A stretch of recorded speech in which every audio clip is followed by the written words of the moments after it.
I came to find out later when that doctor published his research, and then I see Ookyo mentioned. Bismillah ar-Rahman ar-Rahim. Dear Ookyo community, welcome to the first HSSE podcast. My name is Waleed Al Mahrizi from the corporate HSSE function. I am very honored to welcome Ibtisam Al Riyami, Chief People, Technology and Culture, to this podcast. Welcome, Ibtisam. Salam alaikum, and thank you, Waleed, for having me.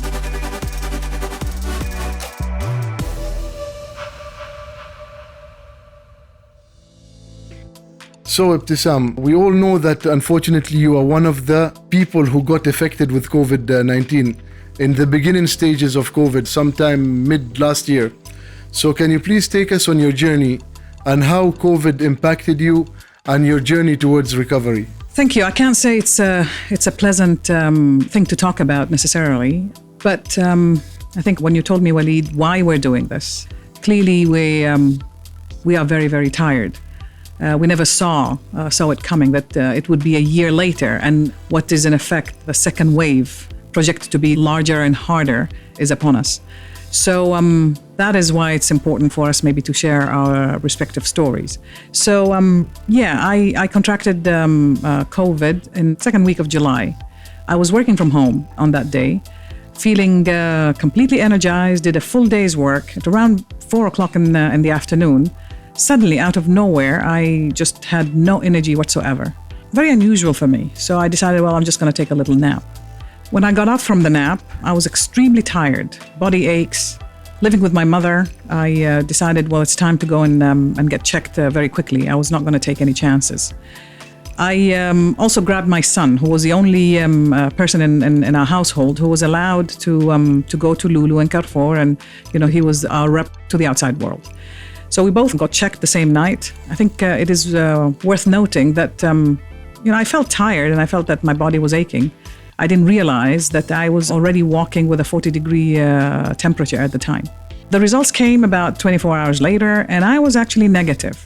But alhamdulillah, I had the foremind to actually think, everything is pointing to COVID, body ache, high temperature, not necessarily having cold symptoms. So despite the negative result, I decided to continue my quarantining. Both my son and I were negative, and we both continued to quarantine in our respective rooms. He never got any temperature, while mine was persistent. So on the 5th day, I decided it's time to go and get checked again. So this time around, I went to SQ Hospital, and sure enough, I was confirmed as being positive. I was sent home. At the time, I think it was just Panadol and hydrate. I also decided to buy the little oxygen monitor, to educate myself on what I can expect. Because at the time in July, we started to hear about COVID, but we didn't necessarily have first-hand experience of what we should expect. So my temperature kept continuing, and it was at a high level on the 8th day. I started to see that my temperature was kind of hovering at around 38, 39, so that was a good sign. But my oxygen monitor within one afternoon went from 90% saturation levels to early in the evening to below 80%. That was very alarming. And I actually had this feeling that I was floating, and actually quite strange feeling. Reached out to my family because I was completely quarantined. I only got food trays in front of my room. I even, after I ate, I would wash my utensils, keep them in the little balcony under the sun. We were doing the right thing, but I didn't actually have actual contact. But when the going got tough, I reached out to my family, and when I relayed to them that my oxygen levels had seriously deteriorated, I then was rushed to the hospital. When I got to the hospital, it was clear that my symptoms were getting much worse. So it was confirmed as pneumonia. Just over the last 3 days, when I first went and got chest X-ray, which was completely clean, to 3 days later, when I'm rushed to the hospital, it was completely opaque. The whole chest X-ray was completely white. It was really vicious, and some of my readings were off the charts. So I was then given, the usual antibiotics, steroids. I was also put on a drug that was used in France it's an autoimmune drug, but has shown positive results for COVID sufferers that had a profile like mine with autoimmune, markers, I guess, being off the charts. Alhamdulillah, by the grace of God, I started to respond fairly quickly. The doctor said, keep high spirits, which I did. I had a deep belief in myself that despite the hard times that I will walk out of the hospital. So another 8 days at the hospital with really this drug that I was taking. The course was actually 14 days. They were hard days. I can't describe it any other way. Less about the disease itself, because over time I started to respond, going from wearing the oxygen mask to just the little pipes, and so clearly I was responding well. I was mobilizing, put myself in a schedule of walking every hour, at least walk twice. It was very baby steps, 3 or 4 steps, believe it or not, were really, really difficult for me. And then I would take a longer lap, etc. I was discharged just the day before Eid. I know the day I was discharged, I had tears rolling on my cheeks. It got to me at the end. I'm a tough cookie, but it really got to me at the end. So, alhamdulillah, by Allah's blessings, I walked out of the hospital. The road to recovery was quite long. I actually can say that I'm still at the 90% recovery. And only a few weeks ago that I had so many other symptoms that followed over time. Thank you, Ibtisam, for sharing with us your journey. I can only say maybe 2 things or 3 things. First of all, quarantine well done. As you stated, your son and your other family members were not basically affected by you being positive.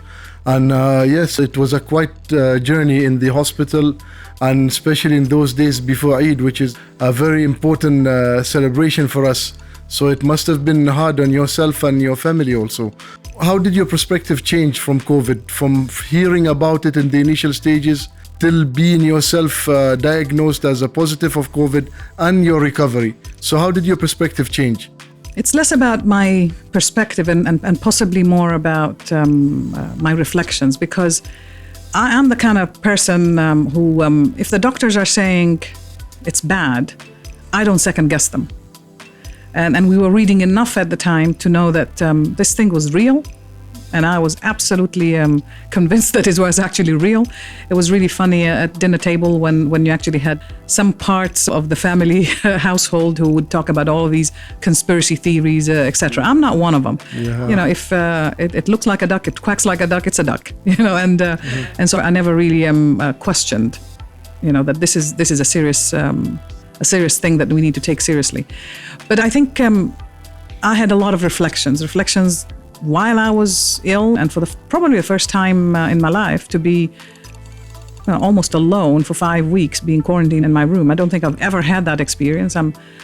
I like to be with people, so that was an experience in its own right. But maybe some reflections. The first few days in the hospital were particularly hard, although I was in my room at home.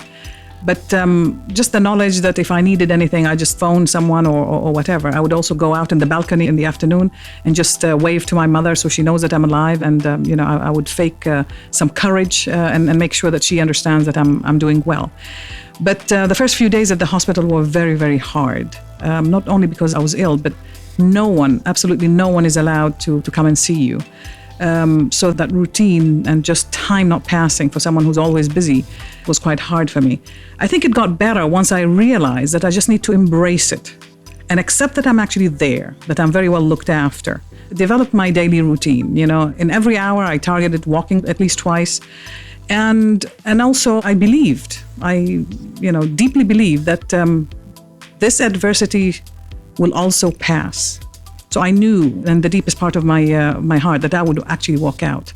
I think when I hit some low moments, and you will have low moments because, I was in a ward with other people. You just don't sleep. 5 o'clock in the morning after my prayers, I would have 4 or 5 injections. It's not very pleasant. So, eventually it got to me. But anytime I felt low, I kept reminding myself that I am one of the luckier people. Definitely. Because at the time, we heard about these horror stories everywhere in the world where people were on the streets, hospitals and clinics needing to make a decision between who gets treatment and who gets left behind. So anytime I hit low, I just reminded myself of what I have rather than what I don't have. Another reflection is the need to keep your loved ones regularly informed. My son, he's the one who took me to the hospital, he and my brother. So they were actually waiting outside. Now, on the day I was taken, there were 2 deaths within a span of about 2 hours. So here's my son reading, seeing his mother very, very vulnerable. He's an adult. Nevertheless, he's seeing his mother extremely vulnerable. You know, they literally had to, I had to lean on their shoulders for me to just walk into the hospital. But also seeing bodies come out, he completely freaked out. He didn't sleep that night. I had the wisdom of trying as much as I could. I would record myself, little clips, and at least 3 times a day I would send them to my family.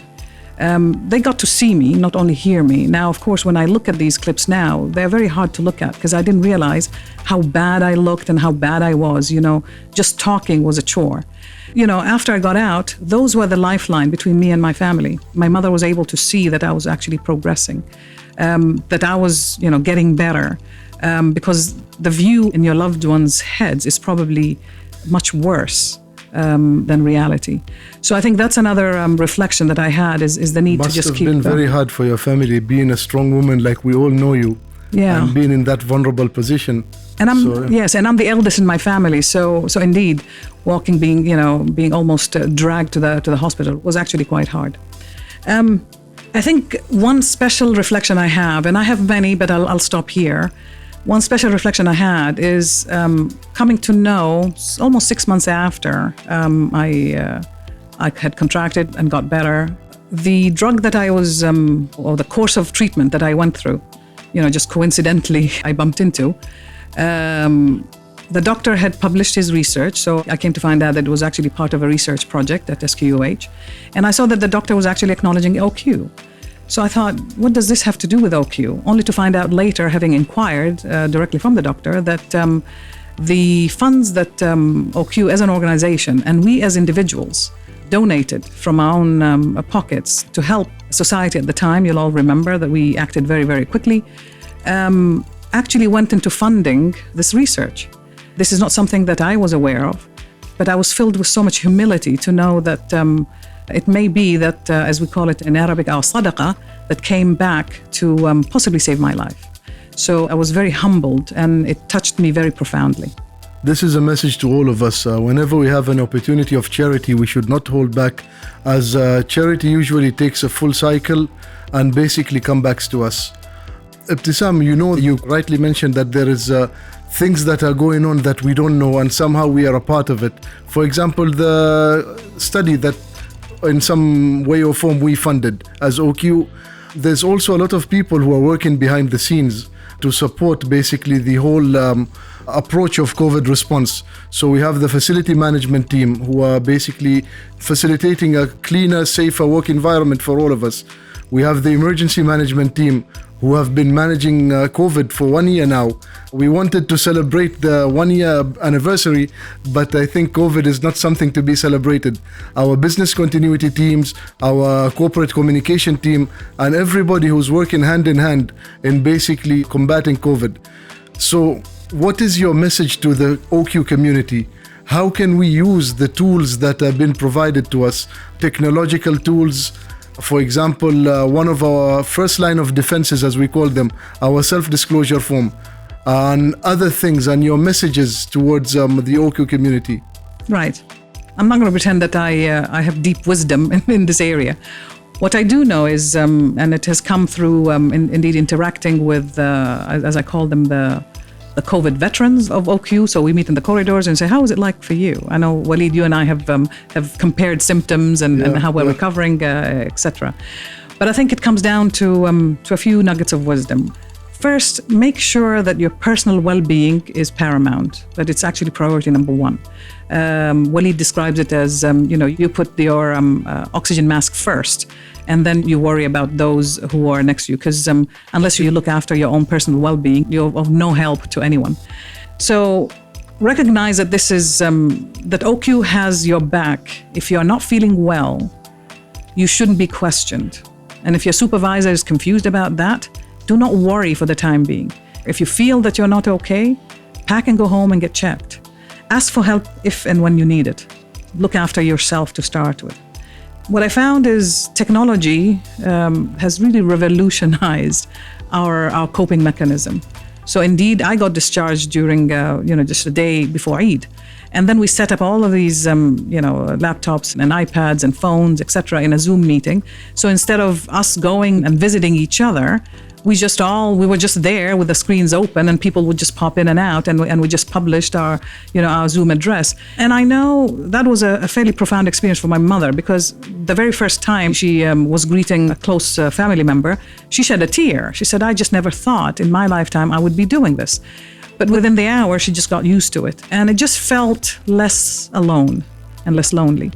Think about the community.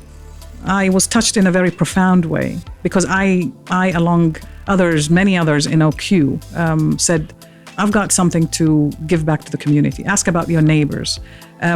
Be more compassionate and have sympathy. This goes anytime, but especially when things are, quite difficult as they are now. I can't emphasize enough the importance of intervene. We are all very tired. We never thought we would go through an experience as dramatic as this. A year down the line, we're still doing exactly what we're told to do last year. I understand that we're tired. I understand that when we're in the office or wherever and wearing a mask for 4 or 5 hours straight is actually difficult. So when you see someone with a mask off, don't just wait for Waleed to come by and remind them. Let's remind each other, because you don't know that person is doing it on purpose. You're protecting that person, and you're protecting those around the individual. I don't think any of us would actually be offended if it's done in the right way and with the right intention. I think a very specific word to the supervisors. One of your colleagues told the ILT, because there was something that we didn't quite show a lot of, the usual Ookyo care. And he had the courage to actually say, you know what, care share is very easy when the going is good and we're all happy. But it's absolutely essential when the going gets tough. So we got it wrong as an ILT. We said we got it wrong, and it was good to get that reminder. So to our supervisors, have the sympathy, the empathy. Make sure that when you see your staff, uncomfortable even, not necessarily sweating because they have a high temperature, make sure that you accommodate that. And if someone is just anxious, ask them to go home and seek help. We have a very explicit responsibility to look after ourselves and the people who work for us and the people who we are sitting next to them. Waleed started with a self-disclosure form. We know until today that people get sick. And, when the person is sick, the last thing they're going to think about, let me fill the disclosure form. But you as a supervisor, you need to know where your staff is at any point in time. And if they haven't filled that disclosure form, it is your job to actually fill it on their behalf, or at least pick up the phone and inform the HSE team. They have done a phenomenal job to support the Ookyo community. So at the end, it goes down to our values of care, share, and possibly dare to intervene, because that just goes against our culture. Well spoken, Ibtisam Al Riyami, and thank you for being with us. This is a message and a reminder to all of the community that we have here in Ookyo. Protecting yourself is protecting the community. Protecting yourself is protecting your family. Protecting yourself is protecting the whole nation and the whole world. This is a pandemic that it's all over the world, and the approach is the same all over. Whether you're in Oman, you're in the US, you're in Australia, you're in Germany, or other assets that we have in Ookyo. So let us have the same approach. Let us be proactive in reporting and informing, so our footprint in COVID can be less. Nobody wants a bigger footprint in COVID-related issues. So thank you, Ibtisam, for your time. Very nice to hear from you, and wish all of the community all of the best. Thank you. And my last parting words, I just wanted to, a shout out to our frontliners who have kept the business going despite all the difficult circumstances that we went through. To our BCP team, our HSE team, our IDS team that got us mobilized in record time. Microsoft themselves acknowledged the quick turnaround. Our facilities team for keeping us clean and safe and disinfected. Our communication team, our CSR team that really moved in record time. We were the second, organization. After His Majesty's donation, Ookyo was the second to make that step. So clearly, Ookyo set up itself to handle this with the highest professionalism, keeping our values at heart. So keep safe, and inshallah, we are seeing the light at the end of the tunnel. Exactly. Together, we make more possible. Thank you. Thank you, guys. Thank you. And stay tuned for future HSSE podcasts. Assalamu alaikum.